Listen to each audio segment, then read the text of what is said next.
I was trans for 9 years and then decided to detransition. And my biggest regret is having breast removal surgery because I was way too young.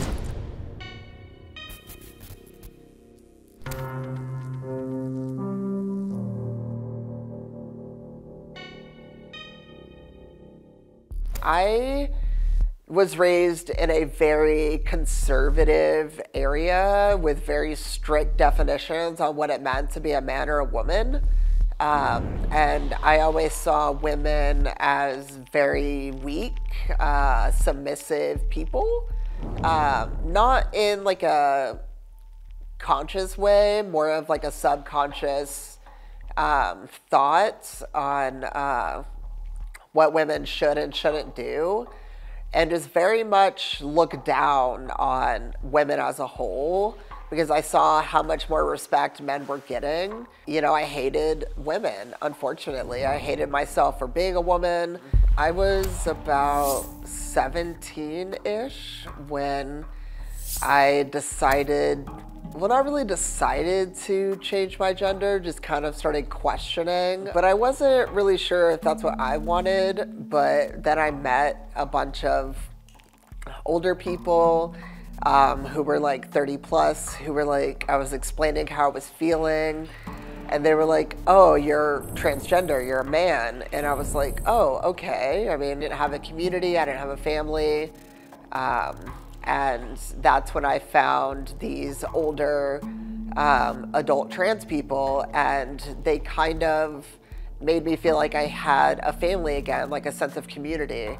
And that's really why they had so much influence. So when I started hormones, I was taking injections and a gel.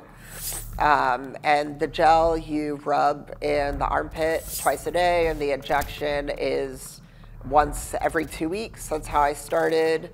And I started having issues mostly with my genitalia. I had a lot of atrophy and swelling, and having trouble going to the bathroom, and I developed rashes. And I would get these giant lumps under my skin when I would do my injections. And even now, years after, I mean, I haven't been on hormones in like 5 years at this point, almost 6 years, and I still have a lot of atrophy and issues with the bathroom. And when I had surgery, my breast removal, I ended up getting a hematoma, which is blood pooling under the skin. So I had to have a second minor surgery to drain the fluid, and I had nipple grafts. So they took my original areola nipple and downsized it and stitched it back on. And one of them is deformed, basically. There's a lot of scar tissue underneath it. And the coloring of them is very different from typical. I had no idea about any of the side effects. No one, my doctor, my therapist, my surgeon, no one explained any of the long-term side effects of transitioning. I knew that testosterone would deepen my voice and give me facial hair, but that was about all I knew. I didn't know about the risk to fertility or the genital changes or issues with the bathroom or the bone issues. And I do want to have children, and the fact that I can no longer breastfeed is a huge sense of regret that I have. So I experienced post-surgical depression,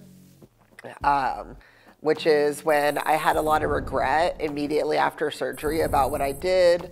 I started self-harming again, which I hadn't done in many years.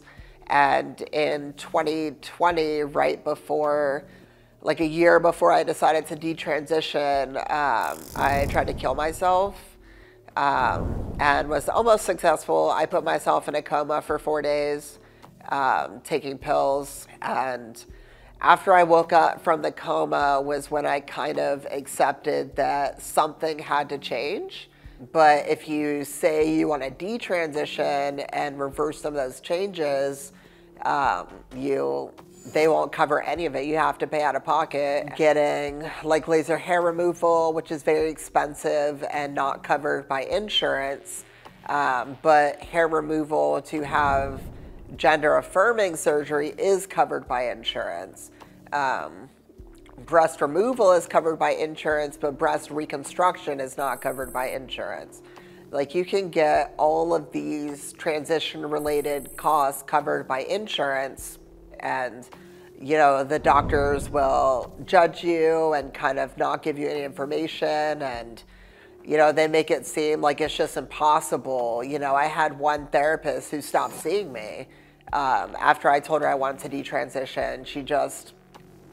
We had one session, and next thing I know, I called to make the appointment, and they said my case had been closed, and she wouldn't see me anymore. It's pretty easy to get surgery and testosterone. Even with trans women, estrogen pills, like it's pretty easy. Now you can literally just walk into any doctor's office in pretty much any big city and walk out with hormones that same day. Without any real education. They give you a piece of paper that says all of the potential side effects and benefits, and just tell you to sign it. Most people don't even read it. Puberty blockers that they use when you start puberty, which is anywhere from 9 to 12, for a breast removal surgery, you can be as young as 13. I mean, Lupron is the main puberty blocker that's given, and Lupron is also the medication given to chemically castrate sex offenders. And, you know, they were sued in the early 2000s for being a criminal enterprise and rebranded as a medication for transgender children as a puberty blocker. It's so unethical when you have literal children, teenagers, making these decisions, because it's not the teenagers making it on their own. It's the adult influencers, you know, telling them what they should and should not feel. You know, I know one person comes to mind who at 2 years old, they were saying that they were a girl, and their mother was like, okay, fine, you're a girl, and socially transitioned them, and now they're a preteen and they're on puberty blockers. And their other sibling also came out as trans a few years after that. It's like the kid is not really, I mean, I know 5-year-olds that think they're dinosaurs, you know what I mean? So sitting there, it's like one day you're a dinosaur, the next day you're a boy, and adults take it so seriously that they end up changing these aspects of their children that will have lifelong repercussions. Like kids be kids, you know? Kids don't need to worry about their gender or their future in that way.